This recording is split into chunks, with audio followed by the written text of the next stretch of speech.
Yo, it's been a few days since Title Update 5 released, but I needed a bit of time so I could test all the new stuff that we got. Similar as last update, I put together a document that contains all the new sets for the endgame. Next to the sets there's also information about different switch skills, about optimal combos, best dog setups, and what dangus you should eat. So it's definitely worth checking it out. A link to it will be in the description. With that said, let's look at the new stuff that we got. Amatsu returns as the final boss of the game, and with him a new armor set and a new weapon. The weapon has high raw and purple sharpness. Unfortunately, it has a lot of negative affinity. Just like all the other Amatsu weapons, it comes with the Silkbind boost property, meaning you do more damage on Silkbind attacks. The Amatsu armor introduces the new skill Heaven Sent. The skill activates when you don't take damage for a while. At level 1 it takes 30 seconds to activate. At level 2 the time gets reduced to 15 seconds. When you get hit by something that knocks you back, the effect will be lost. When the effect is active, you have reduced stamina consumption and you will restore 50 hits of sharpness when you scroll swap. At level 3 you gain infinite stamina and you no longer lose sharpness.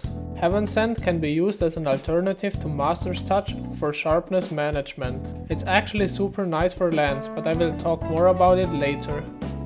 Risen Shagaru introduces Frenzied Bloodlust. After overcoming the Frenzy virus, you gain an additional Virebug for a while. We don't really rely on Virebugs to do good damage, so this skill is not that important for us. The arms and the coil are actually super efficient armor pieces, so a lot of the time you just get the skill for free. The mail is super efficient if you need 3 levels of handicraft. There's also a bunch of new decos that we can craft now. Noteworthy are the attack and the expert +4 jewels. There are also 2 new interesting Rampage decos. The first one is Guard Bash. It deals blunt damage to a monster when you normal guard an attack. Unfortunately the damage is very small. And you even lose access to insta-block, making this Rampage deco not worth using in my opinion. The second one is the new Growth Jewel. The Growth Jewel gives you attack and defense over time. The stat increases are very small and it takes a long time to get the full effect of it. But if you're too lazy to switch your anti-species deco every time, then this is probably the best alternative. And lastly, they added a new augment slot. Unlocking the last slot will give the weapon 10 more sharpness and 10 more raw. Okay, let's start with the raw sets first. The new best raw weapon is the TU5 Lance. It has higher raw and more blast than the Scorn Lance from last update. But the sharpness wasn't that great and it also doesn't have any slots. But that's no longer a problem with the new slot bonuses, the new armor pieces and the new decorations. The Remobra and the Velcana Lance are no longer included because the Teostra Lance now wins a lot of their good matchups. For slightly fire weak monsters, the Kaktus Lance is still the best option. It outdamages the Teostra Lance by around 5% in some of the matchups, and vice versa. In the following matchup table, you can see which of the 2 weapons is the better choice against a monster. For both weapons I included 2 different sets. Both sets are pretty much equal in terms of damage. The only difference is that the first set uses Master's Touch while the second one uses Heaven Sent for sharpness management. So it's up to you to decide if you want to stick with the good old Master's Touch or if you want to give the new Amatsu gimmick a try. Alright, so let's start with the Master's Touch Teostra Lance set. As many of you requested, I included clearer guidance on the augment part. The build now has a list of minimal augments needed, as well as a list that shows what the ideal augments could look like.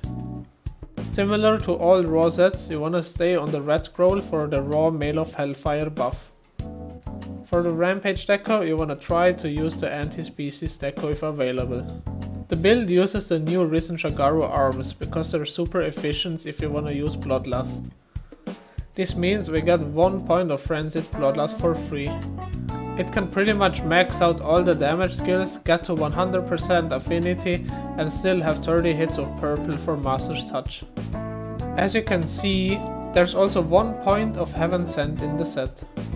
This allows you to sharpen mid-fight by doing a scroll swap if you manage to not get hit for 30 seconds. This is actually really nice because even with 30 hits, sometimes you just run out of sharpness mid-fight because the monster doesn't change area or because you fight something that has a lot of non-weak spots, like an unenraged Espiness. Next we have the Master's Touch version for the Kaktus weapon, which uses the same template as the Teostra Master's Touch build, except that we need less crit eye, which means we can fit in some Agitator, and we also fit Camellia's Blessing for that extra poison damage. Next we have the Heaven Sent version of the build. We run 3 points of the skill to get the infinite sharpness when it's active. The general game plan is to have the skill active for as long as possible. When you get hit with knockback, you will lose the skill. The idea then is to reactivate the skill and restore the sharpness you lost during the time the skill wasn't active by doing a scroll swap. It's important to note that ideally you want to do a double scroll swap because you want to go back to the red scroll for the Mail of Hellfire buff. It's a bit more trickier than just using Master's Touch, because you have to find good timings for scroll swap and stuff, but you get the advantage of literally having infinite stamina and infinite sharpness, which is nice for guarding, but it's also nice for shit zone monsters where your sharpness with Master's Touch can drop. Intrepid Heart synergizes really well with Heaven Sent, since if you get hit when Intrepid Heart is up, you will receive no knockback, meaning you don't lose Heaven Sent. And here's the Heaven Sent version of the Kaktus build. Similar to last update, Element is still super strong. Elemental sets abuse the high element modifier on Leaping Thrust, making it the main damage tool. There will be 3 different sets for each element. The first one is gonna be a comfy Master's Touch set. The second build is similar in terms of damage, but it uses the new Heaven Sent skill for sharpness management. And then there's gonna be a third build. The third build uses the Dereliction, Mail of Hellfire and Strife combo to get insane element damage. The Dereliction builds are around 8% stronger than the normal comfy versions. I didn't make the Dereliction sets for the raw weapons, since the damage increase is only around 1 or 2% for them. And in my opinion that little increase is not worth it with the health drain. Alright, let's start by going through all the Master Touch builds first. The Fire build makes use of the efficient Risen Kaiser legs. We use the Kaktus Lance for this one, since we are able to fit both attack boost 4 and build up boost, together with all important element skills such as element attack, burst, critical element, element exploit and Teostra blessing. The elemental sets also fit Mail of Hellfire 3, which gives a huge elemental boost on blue scroll. For the Rampage deco you can go Elembane if the elemental hit zone values are above 25 or otherwise just stick to anti-species. The other 4 elements all use the same template, because they all need 3 levels of handicraft. So here's the one for water, and here for thunder, and here for ice. Due to the slot bonuses and the easy access to handicraft, we now use the Samite Lance over the Kushala one. For Dragon, we switch to the Raging Wyvern Lance. This one has a lot more element than the Wildstrux Lance, and with the easy access to handicraft, it's better than ever. Now I will show you the Heaven Sent builds. To reiterate, these builds use Heaven Sent for sharpness management. When Heaven Sent is active, you don't lose sharpness. And the idea is that if you do get hit and lose the effect, you're gonna reactivate it and then scroll swap to restore the sharpness you lost during the time when the effect was not active. The Fire build once again is a little bit different because we can actually fit build up boost into this one. The other 4 elements once again use the same template. Thanks to the huge amount of 4 slots, we are actually able to fit all the element skills and still have space for attack boost 4. Next we have the version for Thunder and Ice and Dragon. Okay, and now let's look at the Dereliction builds. All 5 elements use the same template. For Fire we no longer use the Kaktus weapon. It's very hard to fit all the skills needed to beat Agnosum Lance, since the set already comes with a lot of affinity and handicraft. So as you can see, we used the new Shagaru chest for handicraft and strife, and the new coil for weakness exploit and bloodlust. So for the other elements, we just have to change the weapon, the elemental decos and the blessings. This is what water looks like.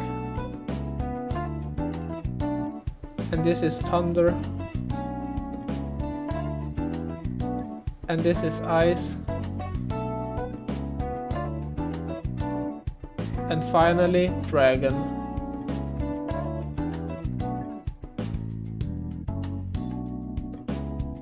And then here we have the full matchup chart, including all the elemental weapons.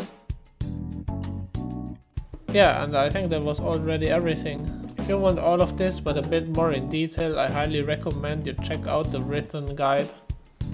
And with that said, happy hunting and see you in the bonus update. Bye!